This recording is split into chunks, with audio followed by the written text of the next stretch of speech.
Sejam bem-vindos ao podcast Erro 404. A gente é estudante do curso de Comunicação Social da Universidade de Santa Cruz do Sul.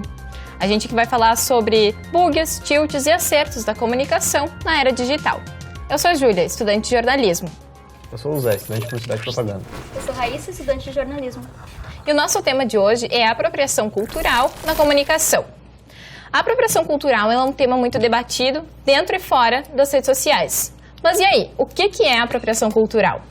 De uma forma mais técnica, a apropriação cultural é o uso de elementos típicos de determinada cultura por outra. A gente pode exemplificar a fala da Júlia falando quando os jovens brancos gostam da cultura do hip hop, mas não entendem a cultura, né? Quando eles não entendem o racismo sistemático dentro dessa cultura. Então eles só curtem esse movimento. Agora, entrando na parte mais teórica da comunicação, a gente tem o Stuart Hall, que é um autor e sociólogo, né, que estuda a cultura. Então, ele enxerga essa apropriação cultural como um mercado global. Essa é a estrutura que está por trás de tudo, sabe? Então, estilos, lugares, imagens, viagens internacionais, tudo isso influencia, de certo modo, na apropriação cultural de várias comunidades.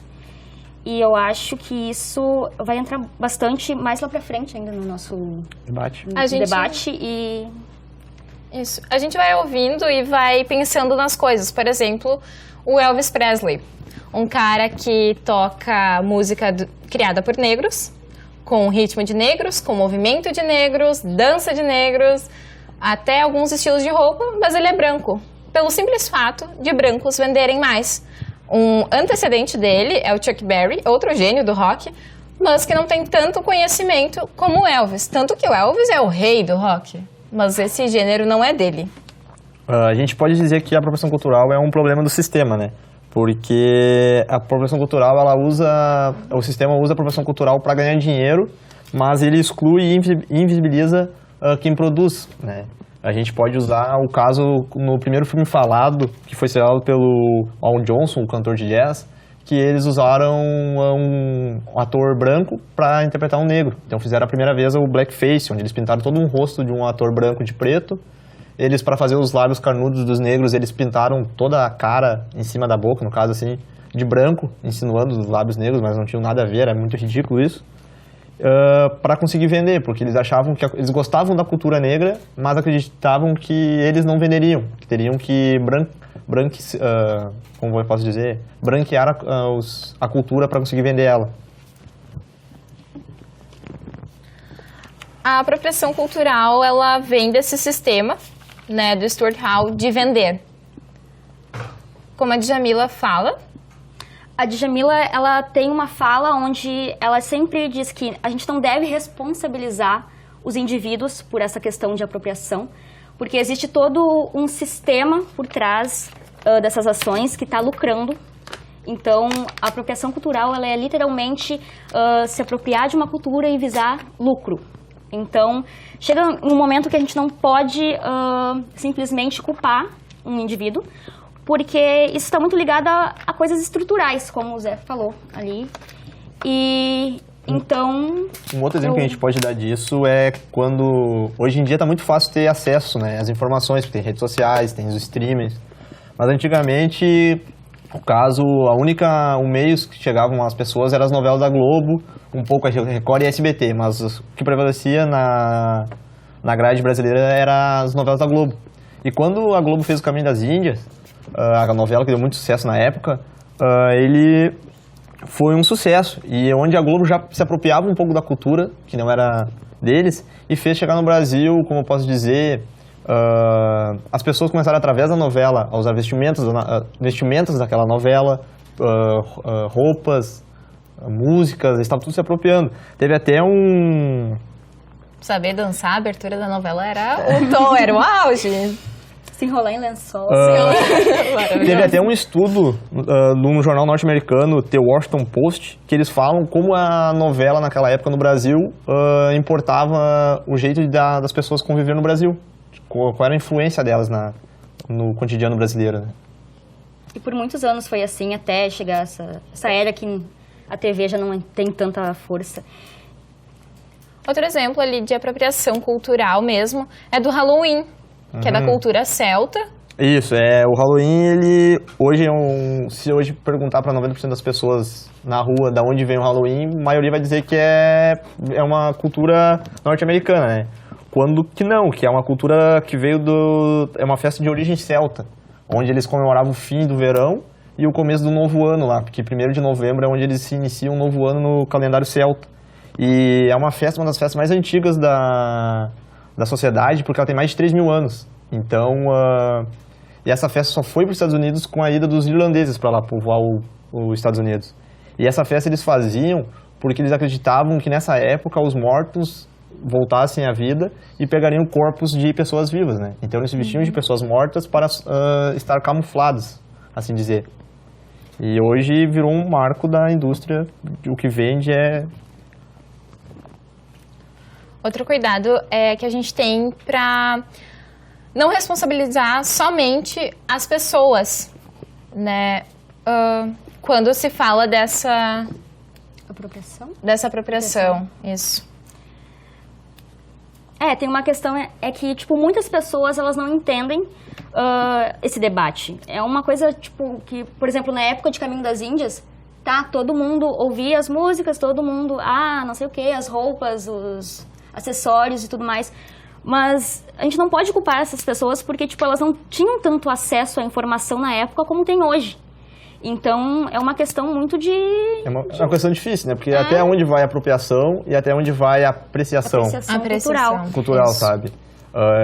Eu posso dar uma fala dando um exemplo de mim, eu sou uma pessoa que gosta muito da cultura do hip-hop, né? E eu sou um jovem branco privilegiado, assim dizer. Então, eu tenho que entender o meu espaço como jovem branco privilegiado dentro da cultura do hip-hop, que é uma luta que luta há muito tempo, um estilo musical, um estilo de vida, na verdade, com pensamentos políticos e pensamentos de vida. Então, tipo, eu tenho que saber o meu espaço ali dentro e me trajar através disso. Não poder, tipo, simplesmente falar que gosto de hip-hop, sair com essa cultura, mas na rua eu sou totalmente diferente, sabe? Também tem aquela música do Michael Jackson, o Black or White. O inglês das gatas. Nesse clipe, ele trouxe diferentes nativos, né, de indígenas, povos nativos dos Estados Unidos e outras diversas culturas também. E esse clipe, no caso, ele é uma apreciação cultural, ele não tem nada a ver com apropriação. Mas por que é uma apreciação cultural? Porque em nenhum momento do clipe ele usou as vestes destes nativos. Em nenhum momento do clipe ele dançou, ele continuou fazendo a dança dele e não desses povos. E o legal é que ele colocou estes povos para o local ali como a gente pode dizer, para mostrar, sabe, literalmente quem eles são, como eles são, e não se vestiu, sabe, tipo, de determinado povo para representar. Ele simplesmente chamou essas pessoas. E é isso que, né, a gente deve fazer para lidar com a apropriação cultural. A gente deve dar o espaço daquela comunidade. A gente não deve, tipo, pegar a fala daquela comunidade e ter como nossa. Porque não é uma luta nossa, não é uma causa nossa. Um exemplo da Djamila é que ela fala, numas entrevistas delas, é que tu pode gostar daquela cultura, mas tu não querer viver dela. Exatamente. E que tu pode achar bonito um turbante, mas, tipo, compra o turbante da cultura, não compra o turbante, tipo, ali num site qualquer, num camelô qualquer, sei lá.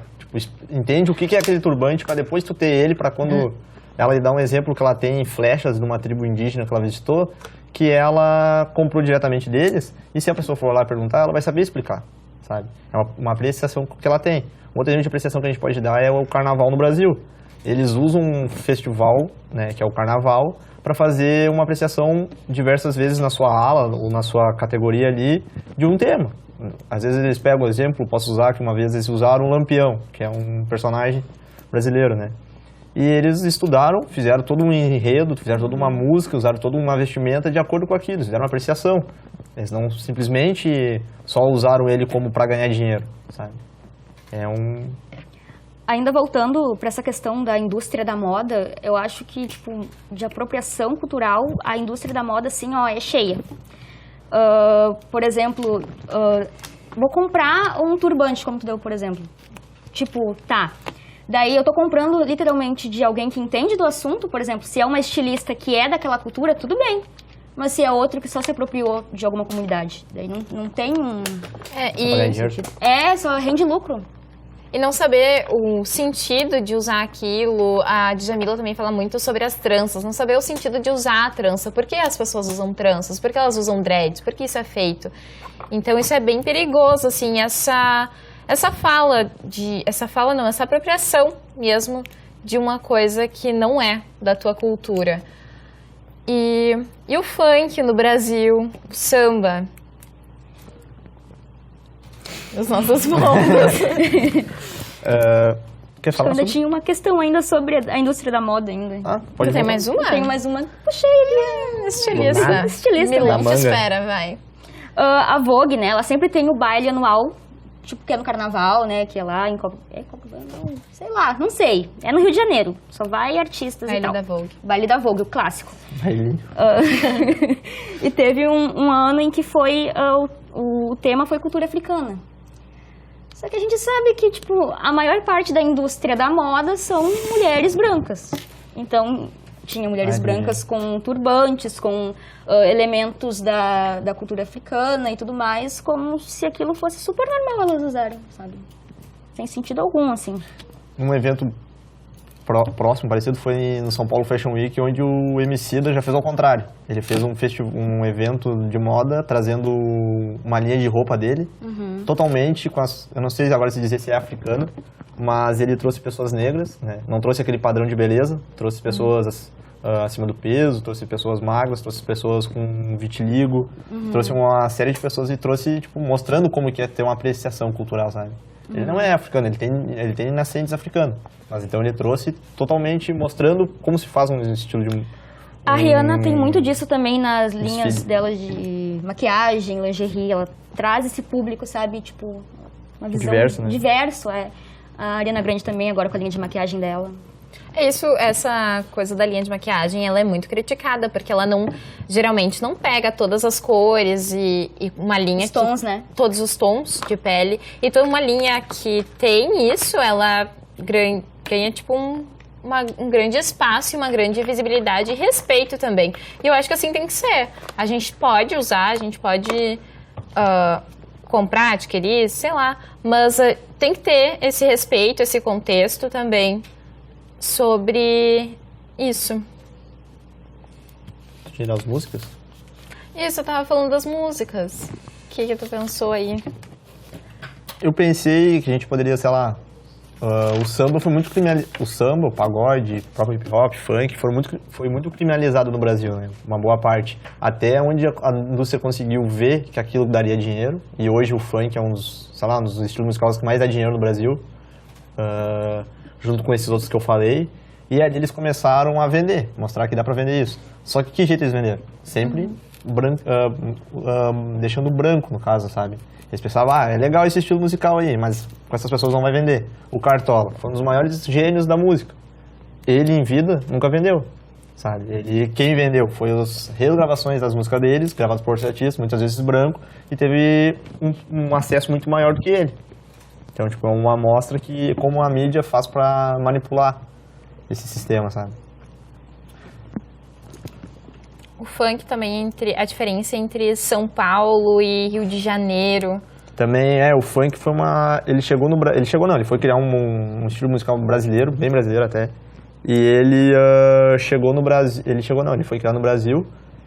E o funk raiz, no caso, assim, ele não é um funk onde ele passa uma visão muito parecida com a do hip hop, do rap. E ele não era muito escutado. Ele foi quando a indústria conseguiu, tipo, romantizar o funk, né? Quando estourou na época foi Claudinho Bochecha, né?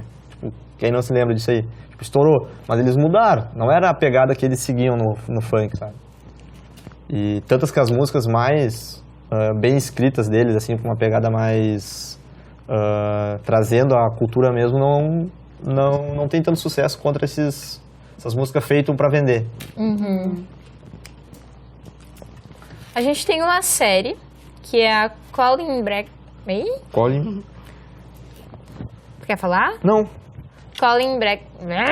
É Colin Black White. Isso. É uma série bem legal. que ela traz a vida de um jogador de futebol americano, né? E ele é um jogador de futebol americano negro que ele é adotado por um casal branco.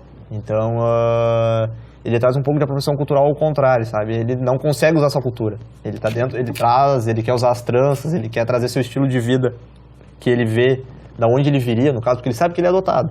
Então ele vê as pessoas que ele gosta na época onde ele... Porque como é uma série baseada em fatos reais, é um cara que na época que estava estourando ali tinha Tupac, tinha Big, tinha uns jogadores de futebol americano que usavam trans, e ele queria usar aquilo, só que como ele foi criado por um casal de branco, aquilo não era aceito.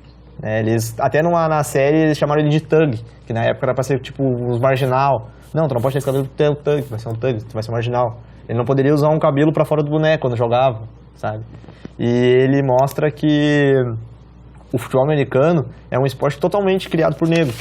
Só que os quarterbacks, que no caso são as estrelas do futebol americano, que no futebol brasileiro hoje seriam os camisas 10, como são as estrelas, dos, sei lá, 24 times que tem na NFL, 20 tem os quarterbacks brancos e o restante preto, sabe, negros.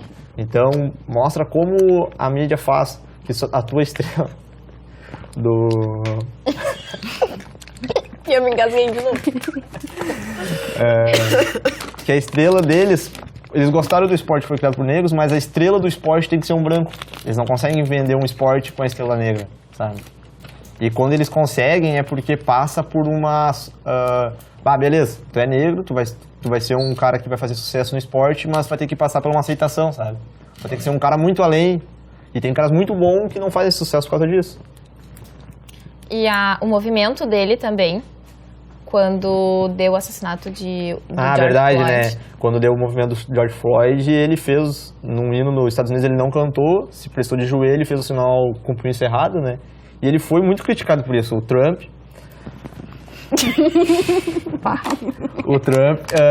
até como presidente, olha só, um presidente do país... É uma piada interna, tá? Só pra não pensar em alguma coisa ruim. Quando teve o assassinato do George Floyd, ele, no hino dos Estados Unidos, que tem sempre antes das partidas do futebol americano, ele se pôs de joelho com o punho cerrado. E é o mesmo rapaz da série. E ele foi muito criticado por isso. O Trump, que é o presidente dos Estados Unidos, ele se posicionou como se fosse um presidente, como se fosse um morador da cidade, falando que tinha que demitir ele, que não podiam aceitar que o símbolo, a bandeira dos Estados Unidos é maior que tudo, que o hino dos Estados Unidos é maior que tudo, que não pode ter um protesto em cima disso, sabe? Uma coisa totalmente ridícula, porque foi um assassinato totalmente muito preconceituoso que teve na época. E o movimento dele, né, não diz respeito, assim, a um presidente criticar isso, mas ele sentiu, podemos dizer também, na pele, né? Sim. Ele se viu ali também. Isso é bem profundo, assim. Ele diz na série, né, que quando ele foi adotado por um casal de brancos. Uhum. Só que, na verdade, esse casal de brancos foi tomado garota branca. Só que, na época, não conseguiram. Eles tinham até conseguido adotar ela e não deu. E aí, eles tiveram que ficar com a segunda opção, que era ele, que era o Colin. Então, ele diz na série que, desde o começo, ele sempre foi a segunda opção de tudo na vida dele. Então, pra ele era muito fácil ser negado, porque ele sempre foi uma segunda opção. Uma dica de livro que a gente traz, e eu acho que fica a dica da autora também, que é o Pequeno Manual Antirracista da Djamila Ribeiro. A gente já falou aqui várias vezes sobre ela, sobre o que ela fala e como ela explica pra gente também o assunto. Então, é uma super dica esse livro. É literalmente um manual, né? É um manual. É literalmente um manual. E é sobre isso, sabe? É sobre buscar conhecimento a respeito de uma coisa que talvez eu possa estar fazendo errado. E, tipo, se eu também encontrar alguém que, no caso, tá se apropriando e não tá se dando conta, por que, tipo, não falar, olha, assim, sabe? Tipo... Realmente chegar e dizer, olha... É que eu sou delicado, né? Tipo, até onde eu tô me apropriando, até onde eu tô prestigiando. A gente Qual que é o limite, né? Qual que é a linha tênue entre apropriar e apreciar? Tem uma entrevista da Djamila, que tem um rapaz com ele, que eu me esqueci o nome, e ele fala, né, que a avó dele vem de heranças alemã e ela usa trans. E ela nunca foi criticada por isso. Só que a Djamila, quando é criança, ela vai ser criticada por isso. Ela vê na TV pessoas brancas com cabelo liso. Então ela sofre inúmeros casos dela, quando criança, querer alisar o cabelo dela porque ela vê na TV que o bonito é ser branco. Que a cultura dela não é bonita, sabe? ela sofre processos de química no cabelo para alisar, tudo, sabe? É um assunto bem delicado. A gente tá vendo isso, né, que as pessoas estão deixando, geralmente mulheres com cabelo cacheado, elas estão deixando o cabelo nascer basicamente todo de novo, fazer uma reconstrução capilar. Reconstrução capilar o nome? Esqueci o nome. Enfim, eu vou usar esse termo, mas elas deixam o cabelo todo crescer de novo pra ficar na sua forma original, porque não precisa né, usar desse cabelo padrão que era mostrado na TV, que agora a gente vê que tá aumentando muito mais.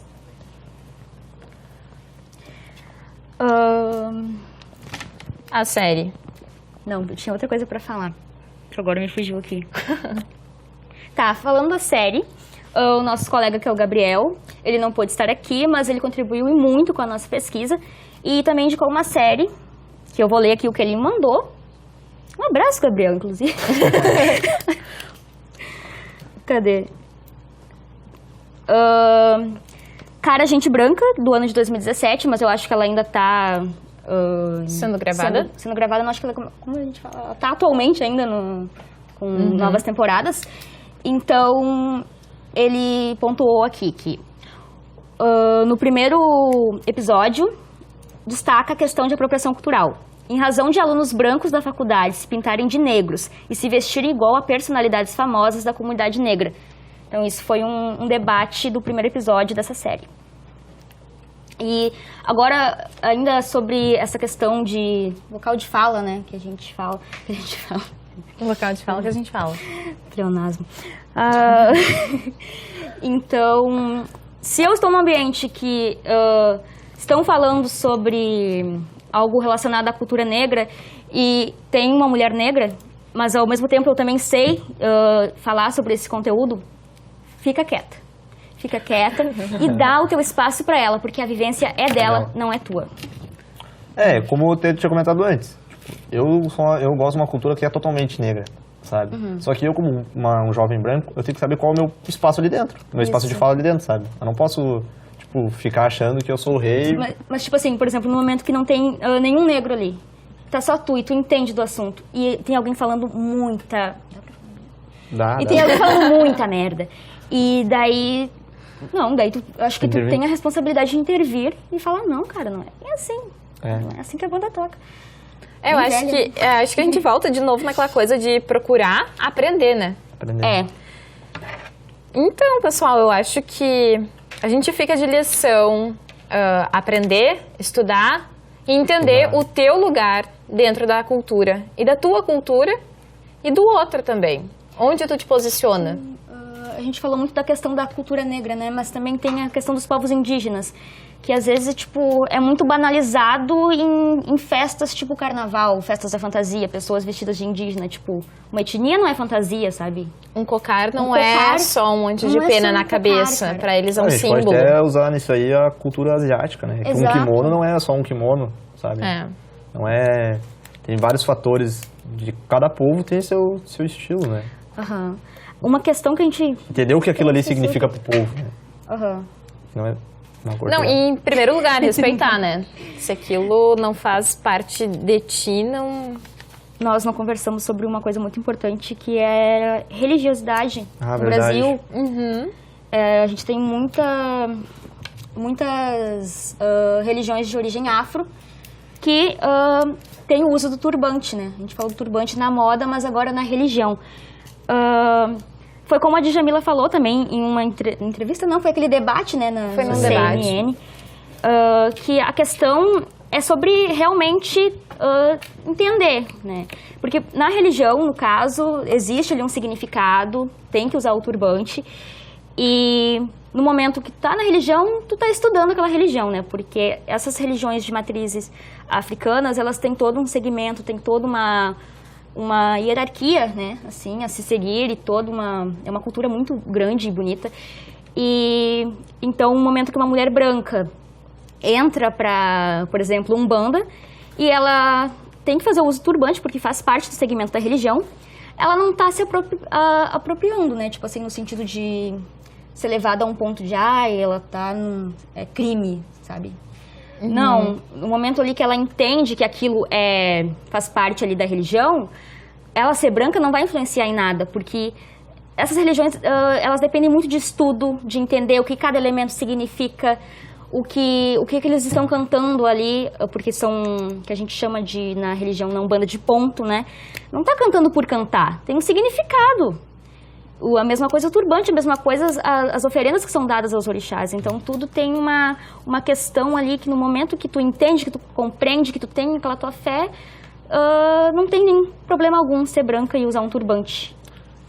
Falando sobre esses símbolos de luta, né, entender o que tu tá usando, se aquilo ali, tipo, tu sabe que aquele turbante significa algo, significa uma luta, cuidar para não tornar aquilo uma piada, Sim. não usar aquilo só por ser bonito, sabe? Cuidar na hora desses debates que a gente tem, né, sobre esse assunto, não esvaziar, né? Em 2016 teve um caso muito famoso que criticaram uma jovem que estava com câncer, que estava usando um turbante porque ela estava sem cabelo, e aí criticaram ela, tu não, sabe, tipo, querendo, como eu vou dizer, diminuir a causa da apropriação cultural. Sabe, ela tá usando um turbante, então por que vocês não falam que ela tá se apropriando? Não, ela tem uma luta dela, sabe? Então, tipo, entender que cada símbolo tem uma luta e entender o porquê eu uso aquilo. Não só, é bonito, vou usar. Beleza, mas então entende o que é isso. Então, o que a gente traz mesmo é essa questão de respeito, de aprender, de identificar o teu lugar e respeitar o lugar do próximo, a outra cultura. E não ser babaca, né? Resumindo, não vamos ser babacas. Eu quero agradecer vocês, colegas, o Gabriel, que está em casa, faz parte do nosso roteiro, faz parte da nossa pesquisa, o Felipe, que está gravando, Zé e Raíssa, obrigada por dividirem a mesa comigo. E no próximo episódio, a gente tem os memes na comunicação. E então acompanhem as nossas redes sociais, não deixem de assistir o próximo episódio e até mais. Se apropriem da forma correta. Não se apropriem, apreciem. Se apropriem de conhecimento. Se apropriem de conhecimento.